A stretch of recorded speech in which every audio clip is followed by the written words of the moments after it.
The Democrats over the weekend passed a capital gains tax. 3 Democrats crossed over and said, no, you shouldn't do this, but still it passed by a 1-vote margin. It is inevitably going to be challenged in court. But my next guest, Tim Eyman, says, slow your roll, understand that this is a setup. There is a trap that we need to be prepared for. So what exactly is that trap? Joining me on the line is Tim Eyman. Welcome back to the show. Hey, really appreciate you having me on. So, what's the trap? The trap. On Saturday, they had a vote in the Senate. They won by 1 vote, but there were amendments that were introduced early on, and there was one that was introduced by the Democrats that removed what's called the emergency clause from the bill, and that allows our side to be able to do a referendum on it, collect signatures and put it on the ballot. And that right there is the trap.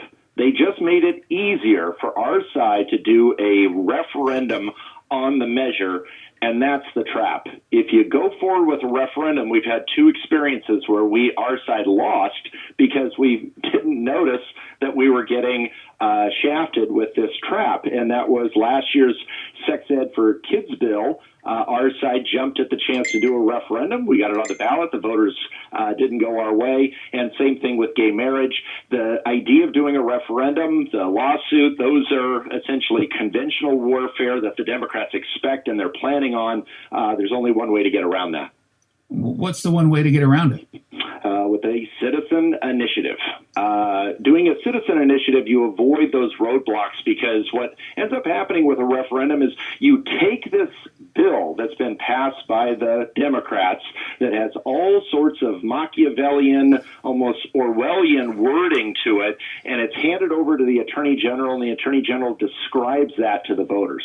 And when he describes it, he does it in a way that makes it the most favorable toward the legislature. When you draft an initiative, you basically get to create your own law, and in our case, the initiative we're doing prohibits any kind of income tax, including the capital gains income tax that they pass. So you're able to get every voter on board because it's not just getting rid of this particular income tax, it's blocking all of them. So there are still rules when it comes to initiatives, and as you know, the single topic clause, for example. So how exactly can this be done in a way that ensures a court isn't going to come back and say, no, we are not allowing it?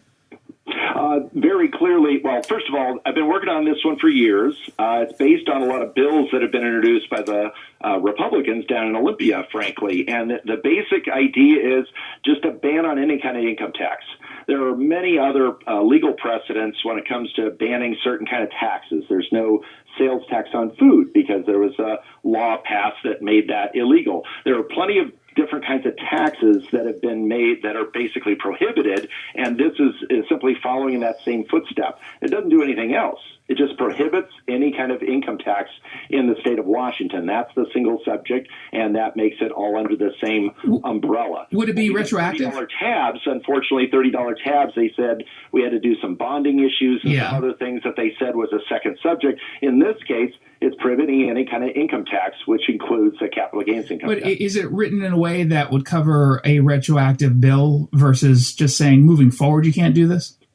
Well, the initiative makes very clear that this particular bill is also prohibited as well. So there's a thing called amending by reference. You're not allowed to reference something. You have to actually refer to it. The reason we're not on the streets right now collecting signatures is because we wanted to see if the bill actually passed. And if it passes, then we would make sure that that particular bill is included as well. So if you're just joining us, we're talking with Tim Eyman on the Democrats who passed the capital gains tax, even though we know that it is unconstitutional. It's never necessarily clear-cut when dealing with the Washington State Supreme Court, whether or not they're going to allow their ideology to get in the way of their legal justification. What if a referendum happens? Then what happens is our side would spend a tremendous amount of money getting that on the ballot. Then the Attorney General, Bob Ferguson, will describe their bill the way their bill is described. No, I mean, Tim, I mean, as far as it relates to you moving forward with the initiative, would you do them at the same time? Would be in a different cycle, and there would be conflicts. I was pointing out in my email update today is that, some of the people that are going to be doing a referendum and a lawsuit are going to be allies. Some of them are going to be just rhinos that are working for the Democrats. It doesn't matter what their motivations are. Both of those are a distraction from what is the best shot we've got, which is putting on the ballot an idea of prohibiting any kind of income tax, gets rid of this particular tax increase, but it also makes it where we don't have to play this whack-a-mole thing where they come up with a new proposal every couple of years saying, how about this income tax? How about this income tax? We would create a law that would just prohibit any kind of income tax so we can have a final debate on it as opposed to continually playing whack-a-mole the way we've done over the last 85 years. Who are the rhinos that you're referencing?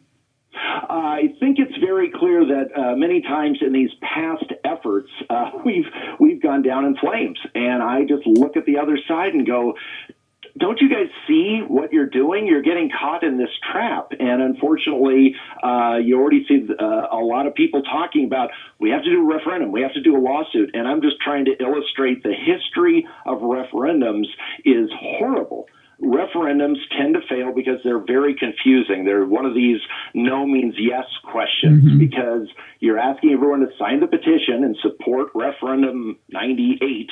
And then you turn around once it qualifies and say, and make sure to vote no on referendum 98 in November. It's a very, very confusing thing for a lot of voters, where with an initiative, you say, sign the initiative that prohibits any kind of income tax, and if we qualify, then the voters vote to prohibit the income tax by voting yes on it. No, a lawsuit. What I'm saying is that all these efforts that are going out there, it's you want to make sure you do it the smartest way you possibly can. Totally. I think you make a compelling case on the initiative side, although I'll say, a lawsuit moving forward wouldn't necessarily, at least the way you're describing your initiative, wouldn't impact that at all.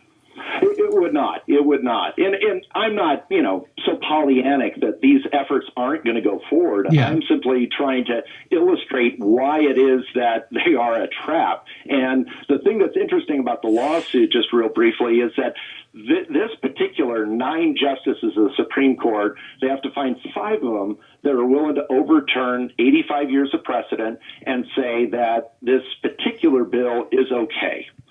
I think that it's a slam dunk that they will get that because even Jay Inslee is saying he's very confident this bill will be upheld by the courts. So the idea that we would put all of our eggs into the litigation basket seems like a really huge mistake. We want to make sure that the best audience we can go to is not 9 judges all appointed by Inslee. We want to take our case to the voters. I think that is a worthwhile cause for you to take on for your next big project. PermanentOffense.com if you want to learn more about why Tim believes that this is all a trap and what you can do to actually get more involved. PermanentOffense.com. Tim Eyman, my friend, thank you so much for stopping by. As always, really appreciate it. Hey, really appreciate it, Jason. You're awesome. Thank you. Again, PermanentOffense.com. You're listening to The Jason Rantz Show.